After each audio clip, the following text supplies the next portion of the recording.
completa 76 anos, né, da vitória soviética sobre as forças nazifascistas, Dia da Vitória. Associação Yuri Gagarin, em parceria com o canal Questão de Análise. É uma data super importante, histórica, é um tema atual no sentido do enfrentamento que se faz hoje em vários países, né, inclusive aqui no Brasil, com forças que são chamadas de fascistas e, talvez mais apropriadamente, neofascistas. O fascismo, o nazifascismo, foi derrotado pela União Soviética. Em 1917, a Revolução Russa foi vitoriosa, mas depois a Revolução Socialista, ela não se expandiu, ela ficou restrita à União Soviética. E ali foi derrotada na Alemanha, nos anos 20 foi derrotada na China, foi derrotada em outros lugares do leste europeu. Então ali houve uma invasão, né? 13, 14 países invadiram a Rússia soviética na época da Guerra Civil, tentando destruir. Quer dizer, o Ocidente, na minha leitura, jamais engoliria o Estado socialista na Rússia e parte do Império Czarista, né? Quer dizer, era um sexto da terra, então não podia. Mas naquele momento eles não venceram, eles perderam a Guerra Civil. O Estado bolchevique se sustentou com muitas perdas, enfim, com um custo que a União Soviética retrocedeu, a União Soviética criada em 1922, retrocedeu nível econômico, enfim, para os anos 10, antes da guerra. E eu diria que, a partir daí, foi se criando um movimento internacional cada vez mais cristalizado para destruí-la, entre outras coisas. Quer dizer, para entender como é que o Hitler subiu ao poder, primeiro o Mussolini na Itália, e depois o Hitler na Alemanha, e como esse poder foi sendo também cada vez mais fortalecido e aceito. Hitler foi aceito pela comunidade internacional. A Alemanha, a partir de 33, se rearmou, rompeu os tratados da Primeira Guerra Mundial, do fim da Primeira Guerra Mundial, anexou a Tchecoslováquia, anexou a Áustria, com conteúdo anticomunista explícito. Quer dizer, o Hitler dizia: o espaço vital da Alemanha é o leste tem que ser destruído. Eu diria que o sonho dos comunistas era aquela velha, os países capitalistas se matassem entre si. Eu acho que um pouco isso do que Stalin pensou no Pacto de Não Agressão, de alguma perspectiva que havia, porque a história é cheia de contradições, em que por um momento a Alemanha se voltasse contra a França, contra a Inglaterra e se matassem entre si. Começou a guerra em 1939, com a invasão da Alemanha sobre a Polônia, e uma coisa que os historiadores chamam de drôle de guerra, uma brincadeira, porque a Alemanha invadiu a Polônia, a Inglaterra declarou guerra junto com a França e a Alemanha, mas não houve batalha. A França foi invadida em 40 sem uma batalha de importância. Você vai pensar como é que é isso? Também porque a França coalhada de nazistas, de fascistas, quer dizer. Então, o movimento de direita, eles esperavam a invasão e a destruição da União Soviética, que de fato ocorreu 22 de junho de 41, a invasão. Né? 3 milhões de alemães, soldados invadiram a União Soviética. 3.550 tanques, 5 mil aviões. Você vai pensar, mas a União Soviética deve ter feito algo muito grave para a Alemanha. Deve ter feito algo assim, imperdoável para os alemães entrarem na União Soviética com esse poder de fogo. Não havia feito nada do ponto de vista diplomático, do ponto de vista... O que era imperdoável era o Estado socialista. O exército alemão era a maior máquina de guerra já feita pelo homem e pelas mulheres. Quer dizer, mais do que o Império Romano, mais do que os impérios da antiguidade. Quer dizer, a Wehrmacht alemã, com a Blitzkrieg, era algo irresistível, dominou países em questão de dias. Os Países Baixos, a França, a Tchecoslováquia. E quando entraram na União Soviética, a esperança também... Hitler dizia, coisa de um mês a gente ganha isso aí.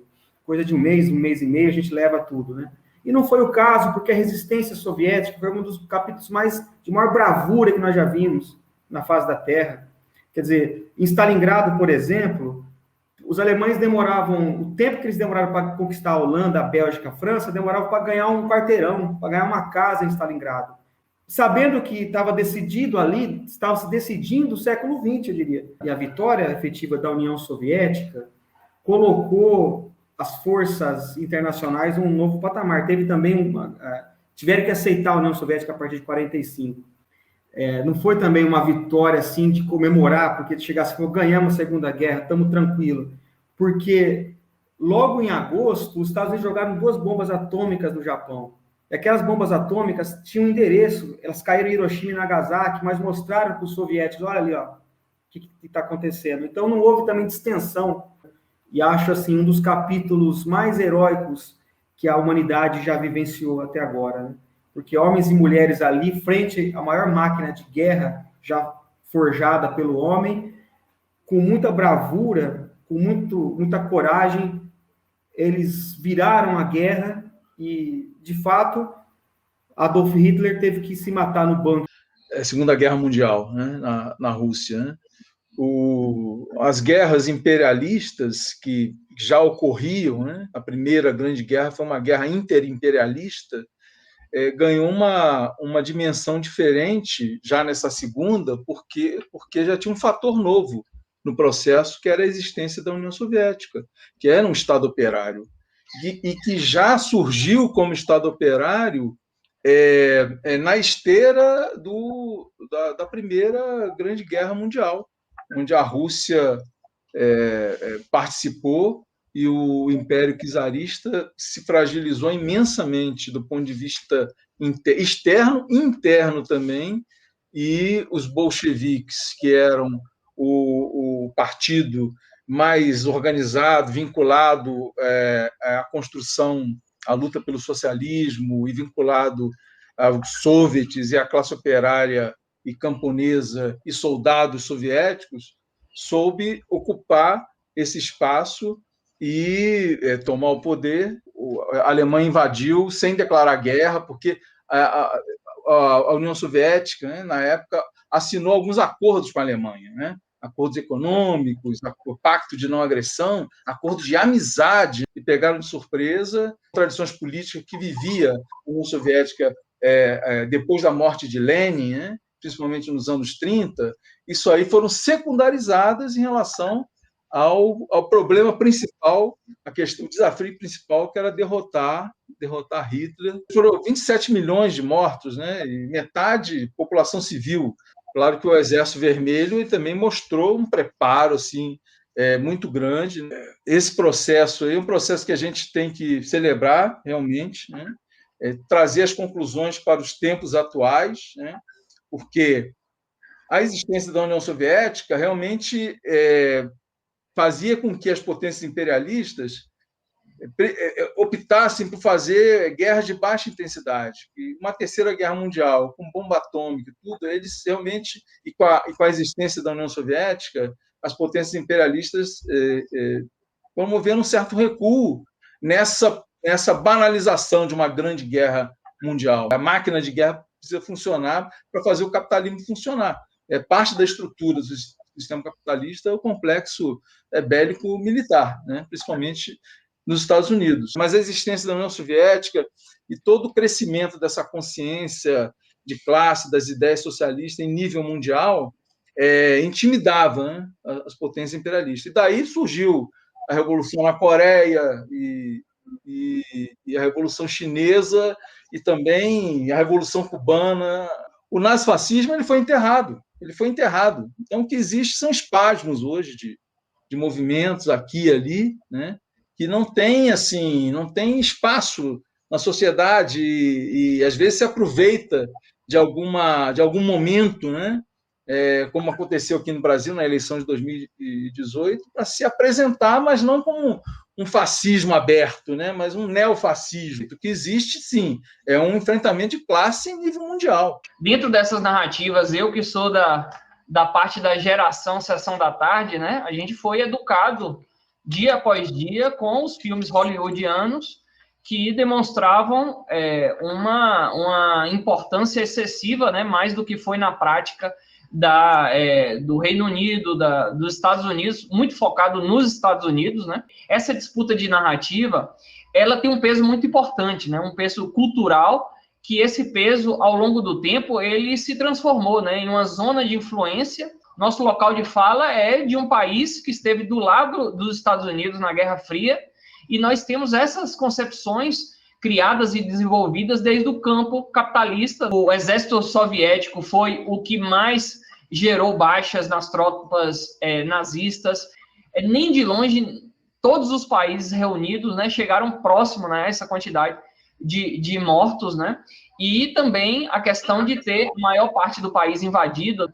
Ou seja, isso é muito importante, e essa narrativa gerou que uma grande parte da nossa população, se você pergunta o que foi a Batalha de Stalingrado, né? As pessoas não sabem o que aconteceu, mas sabem o que foi o desembarque da Normandia, né? O dia D, e vários filmes, né, ficam no imaginário das pessoas que realmente não tiveram o peso proporcional à situação da guerra, né? Eu não tiro, né, obviamente, a importância, né, desse trabalho de todos os países, né, que sofreram realmente e participaram na guerra. Estados Unidos, com sua indústria cultural, né, se colocar como realmente o vencedor da Segunda Guerra Mundial, no mínimo, um reducionismo aí gigantesco, né, da participação da União Soviética. Existem vários valores, né, que estão ao redor do nazifascismo que foram derrotados. Eles diziam que a raça ariana era superior e por isso deveriam ter mais direitos, né, e teriam, inclusive, a possibilidade quase que divina de decidir quem morre, quem vive. É importante a gente lembrar que no Brasil de hoje, a gente tem mais de 100 grupos neonazistas, né? Uma parte deles importante se auto-intitulam nazifascistas, ou seja, acham que isso é uma coisa normal, né? Uma parte deles tem orgulho de carregar esse nome, por isso que em nenhum país, né, com a nossa particularidade, que foi o país que mais demorou a escravidão, né? Nós fomos o país que mais recebeu escravos da África, ou seja, olhar para movimentos neonazistas na situação do Brasil de racismo que se arrasta aí desde 1500 até o dia de hoje, é uma situação muito complicada e que deve ser combatida dia a dia. A chamada Guerra Relâmpago, né? A Blitzkrieg, era um desenvolvimento da estratégia militar alemã que já vinha de séculos. O Império Alemão, no século XIX, chamado Segundo Reich, já era um império muito bem armado, né? Conquistou a França, a Alsácia-Lorena em 1871, então tinha um know-how de guerra que chegou ao ápice, naquele momento, com a Blitzkrieg nazista, né?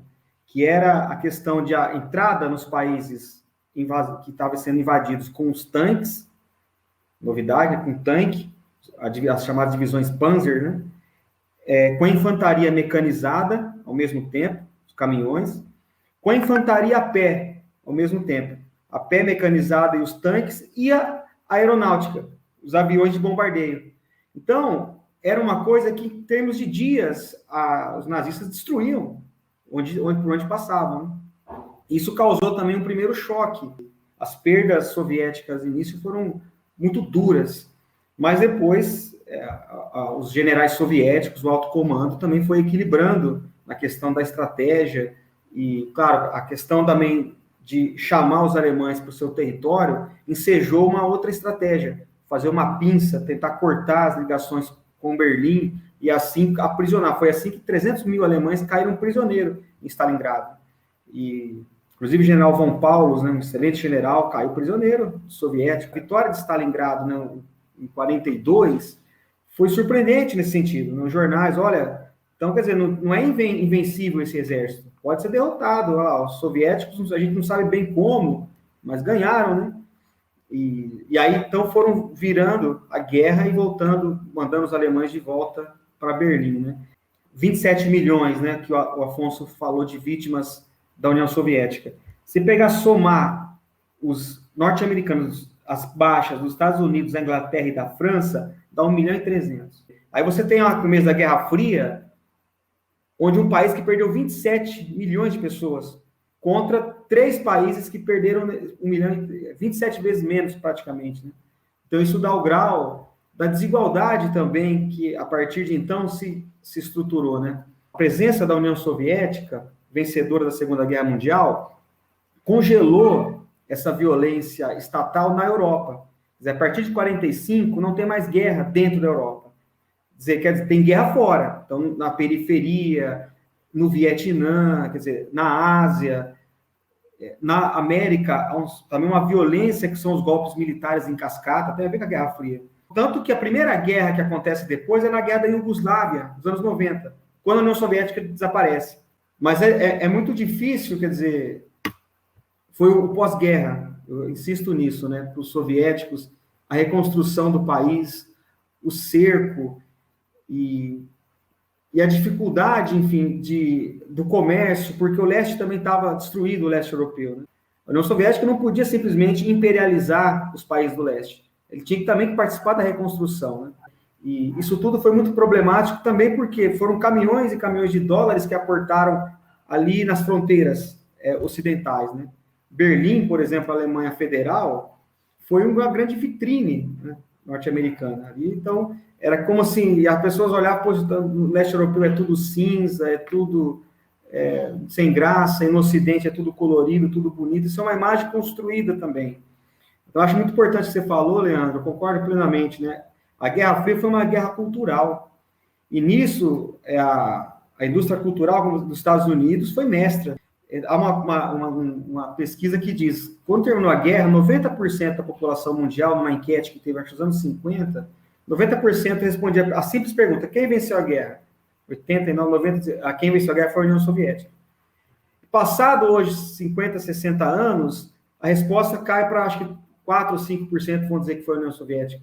Porque são 50, 60 anos de uma propaganda ininterrupta, e de filmes, e de minisséries, e o dia D, por exemplo, você percebe, 41 foi a invasão na União Soviética. Desde 41, o Stalin pedia, desesperado, gente, abre uma frente no oeste. Porque se abre uma frente no oeste, alivia a nossa barra aqui. Inclusive, há uma discussão dos historiadores, quando a Alemanha fez o movimento de tirar seus exércitos e concentrar na União Soviética, as linhas a oeste ficaram desprotegidas. Seria o momento da Inglaterra e da França destruírem aquele lugar e tomarem as posições nazistas, o que não foi feito, foi imobilismo, né? O grande ato dos ocidentais foi a retirada da Normandia lá, né? A retirada e tal. Então, foi uma fuga que é contada em Dunkerque, né? Que é contada em prosa e verso, uma fuga. E 44, dia D, os soviéticos estavam rolando para dentro da Alemanha. Uma coisa que não se fala muito, mas o papel dos bombardeios nas cidades alemãs, né? Também o Ocidente chegou, bombardeou, foram várias cidades destruídas na Alemanha, enfim, mas estava na guerra e também fazia parte ali daquele último suspiro, né? A vitória da Segunda Guerra Mundial colocou um patamar também de acordo entre as potências capitalistas, um certo pudor do capitalismo, eu diria. Porque a União Soviética logo conseguiu a bomba atômica também, a um custo social muito grande. O pessoal comenta, né? Na União Soviética se fazia bomba atômica, mas não se fazia direito uma pasta de dente, um utensílio doméstico, porque a economia teve que se voltar para a guerra. Inclusive no gasto do PIB, né? Nos anos 80, as reformas do Gorbachev, tem muito a ver com isso. A União Soviética entrou num processo de declínio econômico, mas se gastava demais com o setor armado, né? Teve democracia no final, pelo menos em alguns lugares do mundo, o estado de bem-estar social, o pacto, né, direitos trabalhistas, e eu diria que toda a União Soviética sai de cena em 91, vai fazer 30 anos, né, 25 de dezembro de 91, 25 de dezembro de 2021, 30 anos. O mundo se torna mais violento, mais tenso, e um capitalismo mais selvagem. Uma das maiores distorções quer dizer que o nazismo foi de esquerda, né? Eu acho que é importante a gente falar isso aqui nessa live. O nazismo nunca foi de esquerda, né? Ao contrário, de extrema direita, propondo a superioridade de uma raça sobre outra, utilizando as grandes empresas alemãs, né? Foram os motores, empresas privadas gigantescas, foram um dos grandes motores econômicos, né?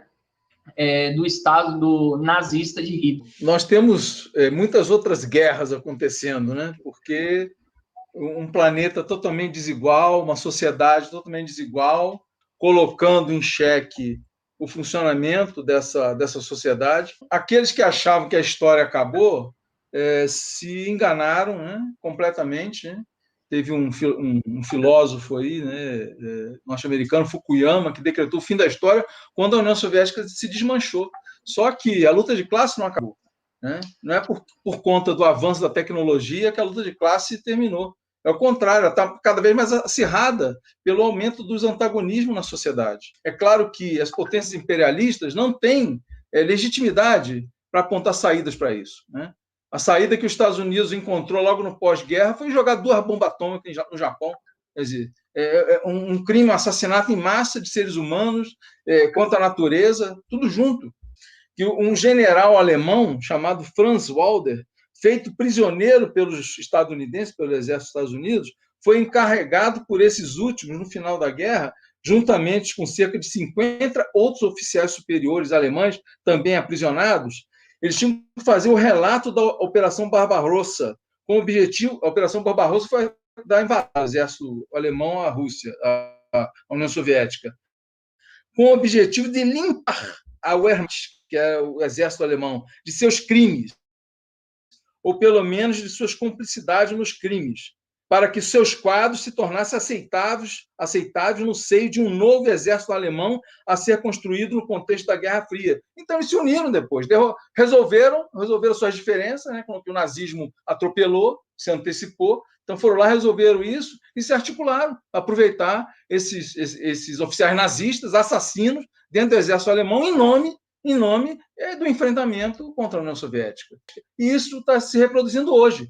Mesmo sem a existência da União Soviética, mas as forças antagônicas ao sistema capitalista estão avançando, se levantando, se potencializando cada vez mais. E a pandemia tem contribuído para isso, desmascarando cada vez mais o capitalismo como sinônimo de progresso da humanidade. É o fim de uma etapa mesmo, né? Acabou. Né? O capitalismo ele foi democrático, foi revolucionário lá no século XIX. Agora acabou e temos que construir uma nova sociedade. Esse é o desafio que a gente tem pela frente, e seguindo o exemplo, né, da União Soviética, do povo soviético, que enfrentou de forma bravamente, né, um invasor, né, armado até os dentes, que tentava destruir uma experiência, o primeiro Estado operário da história da humanidade. Questão nazismo de esquerda, né? Uma coisa meio absurda que surgiu aí, porque era o nacional-socialismo, o partido do Hitler, né? Mas era uma ideologia extremamente marcada no racismo. Nós falamos assim do racismo, quer dizer, o que o nazismo dizia? O nazismo dizia que existiam raças inferiores. Os judeus, por exemplo, eram inferiores, e tanto que a solução final foi exterminar os seus judeus na Alemanha, né? Mas também não só os ciganos, homossexuais, comunistas, e havia também raças internacionais que deveriam servir a outras. O passado está em disputa, né? O presente, a luta do presente também é a luta pelo passado. Quanto mais a gente tem que falar e colocar essas coisas para que no presente as forças progressistas também se fortaleçam. É muito forte a recordação do que a União Soviética passou na Segunda Guerra Mundial. Toda cidade que você passa tem monumentos, as pessoas lembram, as pessoas têm familiares, né? Uma parte que morreram, outra parte que lutaram, mas isso é muito forte, né, para o povo russo, mas também para todos os países que participavam da grande União Soviética. Momentos históricos devem ser lembrados, porque quando a história não é recordada, a gente cai nos mesmos erros do passado. E é isso que devemos evitar, educando essa nova geração. Compartilhe lá no grupo da família, no grupo daqueles jovens, né, que estão estudando história hoje, que querem saber um pouco mais sobre essa história. O filme que vai apresentado, queria só falar um pouquinho, é sobre o Regimento Imortal, que é um movimento que foi criado na Rússia já há alguns anos. E esse filme deve ter ocorrido no ano de 2014, essa grande passeata aí, que é o maior movimento antifascista no mundo hoje, é o Regimento Imortal, que não se restringe só à Rússia, mas a base mais massiva, né, é na Rússia, que é um movimento antifascista, sempre recolocando, né, o significado da vitória da União Soviética, do povo soviético na grande guerra patriótica.